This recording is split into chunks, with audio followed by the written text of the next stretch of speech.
حضرت عمر بن الخطاب رضی اللہ تعالیٰ عنہ کے بنائے ہوئے کون سے قوانین اب تک جاری ہیں؟ حضرت عمر بن الخطاب راشدین خلافت کے دوسرے خلیفہ اور خطاب ابن نوفل کے صاحبزادے تھے۔ آپ مکے میں 584 ہجری میں پیدا ہوئے۔ آپ اعلیٰ تعلیم یافتہ، بہترین گھڑ سوار اور جنگی داؤ پیچ میں کافی مہارت رکھتے تھے۔ ابتدائی طور پر آپ نے حضرت محمد صلی اللہ علیہ وآلہ وسلم کی مخالفت کی، لیکن بعد ازاں ان کے زبردست پیروکار بن گئے اور آپ کا شمار حضرت محمد صلی اللہ علیہ وآلہ وسلم کے قریبی ساتھیوں میں ہوتا تھا۔ حضور پاک صلی اللہ علیہ وآلہ وسلم کے وصال کے بعد آپ نے حضرت ابو بکر صدیق رضی اللہ تعالیٰ عنہ سے بھرپور وفاداری نبھائی، جو اسلام کے پہلے خلیفہ تھے۔ 634 ہجری میں حضرت ابو بکر صدیق رضی اللہ تعالیٰ عنہ کی رحلت کے بعد حضرت عمر فاروق رضی اللہ تعالیٰ عنہ دوسرے خلیفہ بنے۔ بہت سے عسکری مارکوں میں کامیابی کے ساتھ ساتھ ان کا دور انتظامی طور پر بہترین تصور کیا گیا ہے، کیونکہ آپ نے ایسے قوانین متعارف کروائے جن کا تصور اس سے پہلے نہیں تھا۔ آپ کی حکومت کا انتظامی ڈھانچہ کافی مضبوط تھا۔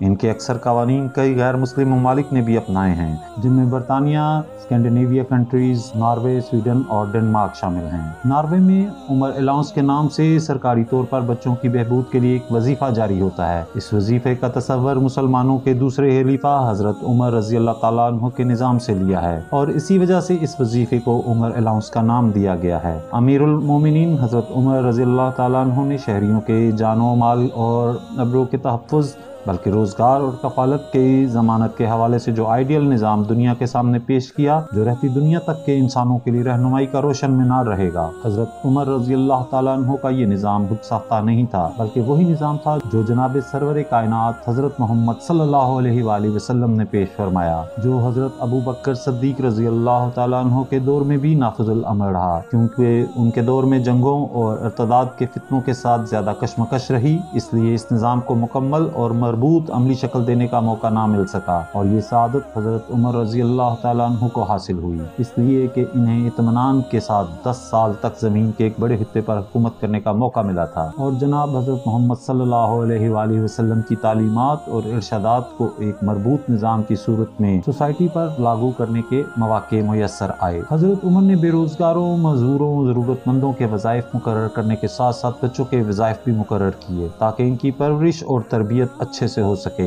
ہر پیدا ہونے والے بچے کے لیے بیت المال سے وظیفہ جاری ہوتا تھا، اور یہ وظیفہ تب ملنا شروع ہوتا جب بچہ ماں کا دودھ چھوڑ کر دوسری خوراک کھانا شروع کر دیتا تھا، اور اس وظیفے کے جاری کرنے کا مقصد یہ تھا کہ ایک فرد کے اضافے سے ماں باپ مزید اخراجات کا بوجھ محسوس نہ کریں اور انہیں وظیفے کی شکل میں کچھ معاونت مل جائے۔ ایک دفعہ حضرت عمر رضی اللہ تعالیٰ عنہ مدینہ میں معمول کے مطابق رائے کا احوال لینے کے لیے گشت کر رہے تھے۔ آپ یہ گشت اس لیے کرتے تھے تاکہ آپ لوگوں کے احوال کے بارے میں جان سکیں۔ آپ ایک گھر کے پاس سے گزرے تو اس میں سے بچے کے رونے کی آواز آئی۔ آپ اسے عام سی بات سمجھ کر آگے چلے گئے۔ جب دوبارہ اسی گھر کے پاس سے گزر ہوا تو گھر میں بچہ روئے جا رہا تھا۔ آپ نے کہا کہ بچے ایسا ہی کرتے ہیں، لیکن جب آپ اس گھر کے پاس سے تیسری دفعہ گزرے تو بچہ ابھی بھی رو رہا تھا۔ اس دفعہ حضرت عمر رضی اللہ تعالیٰ عنہ دروازے کے سامنے رکے اور دروازے پر دستک دی۔ اندر سے خاتون کی آواز آئی، کون ہے؟ آپ نے پوچھا بچہ کیوں رو رہا ہے؟ خاتون نے کہا ماں بچے کو دودھ نہیں پلا رہی، اس لیے رو رہا ہے۔ حضرت عمر رضی اللہ تعالیٰ عنہ نے وجہ دریافت کی کہ ماں بچے کو دودھ کیوں نہیں پلا رہی، تو خاتون نے جواب دیا کہ امیر المومنین نے وظیفے کی یہ شرط لگا رکھی ہے کہ جب تک بچہ ماں کا دودھ چھوڑ کر خارجی خوراک استعمال نہیں کرتا تب تک وظیفہ نہیں ملے گا، اس لیے بچے کی ماں اس کو دودھ نہیں پلا رہی تاکہ بچہ خارجی خوراک کا عادی ہو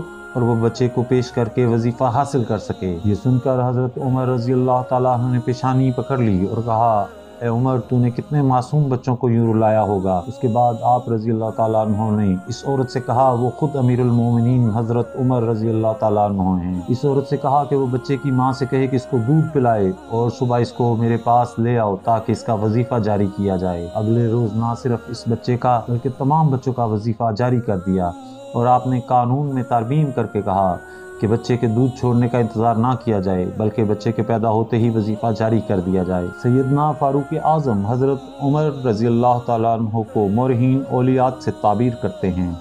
آپ نے اور بھی قوانین متعارف کروائے جو کہ کچھ اس طرح ہیں۔ آپ نے سب سے پہلے بیت المال یعنی خزانے کا محکمہ قائم کیا، عدالتیں قائم کی اور قاضی مقرر کیے، تاریخ اور سن قائم کیا جو آج تک جاری ہے، بادشاہ وقت کے لیے امیر المومنین کا لقب اختیار کیا، فوجی دفتر ترتیب دیا، پیمائش کا طریقہ جاری کیا، مردم شماری کرائی، نہریں کھدوائیں، نئے شہر آباد کرائے، ملکوں کو صوبوں میں تقسیم کیا، دریا کی پیداوار مثلا مچھلیوں وغیرہ پر محصول لگایا، دشمن ممالک کے تاجروں کو اپنے ملک میں آنے اور تجارت کرنے کی مشروط اجازت دی،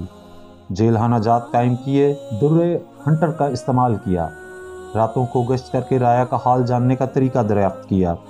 پولیس کا محکمہ قائم کیا، فوجی چھونیاں قائم کی، گھوڑوں کی نسل میں اہل اور مجز کی تمیز قائم کی جو کہ عرب میں نہ تھی، پرچہ نویس مقرر کیے، مکے سے مدینہ منورہ تک مسافروں کے آرامدہ سفر کی سہولت کی خاطر چوکیاں اور سرائے بنوائیں، لاوارث افراد کی پرورش اور دیکھ بھال کے لیے وظائف مقرر کیے، یہ قانون بھی بنایا کہ اہل عرب غلام نہیں بنائے جا سکتے، مفلوق الحال عیسائیوں اور یہودیوں کے لیے بھی روزینے مقرر کیے، معلمین یعنی اساتذہ اور مدرسین یعنی طالب علموں کے مشاہر قائم کیے، مکاتب یعنی سکول اور لائبریریاں قائم کیں، قیاس کا اصول قائم کیا، فرائض میں اول کا مسئلہ دریافت کیا، نماز تراویح با جماعت پڑھانے کی سنت کو دوبارہ رائج کیا، ایک ہی وقت میں 3 طلاقیں دینے کو سزا کے طور پر بائن قرار دیا، شراب کی حد 80 کورے مقرر کی، تجارت کے لیے استعمال ہونے والے گھوڑوں پر زکوٰۃ مقرر کی، بنی تغلیب کے عیسائیوں پر جزیے کی بجائے زکوٰۃ مقرر کی، نماز جنازہ میں 4 تکبیروں پر اجماع قائم کیا، مساجد میں واز کا طریقہ جاری کیا، امام مسجد اور مؤذن کی تنخواہیں مقرر کی، مساجد میں روشنی کا انتظام کیا، ہجو کہنے والے کے لیے تعزیز کی سزا مقرر کی۔ مزید دلچسپ ویڈیوز دیکھنے کے لیے ہمارے چینل کو سبسکرائب کریں اور اپنے دوستوں کے ساتھ شیئر کریں۔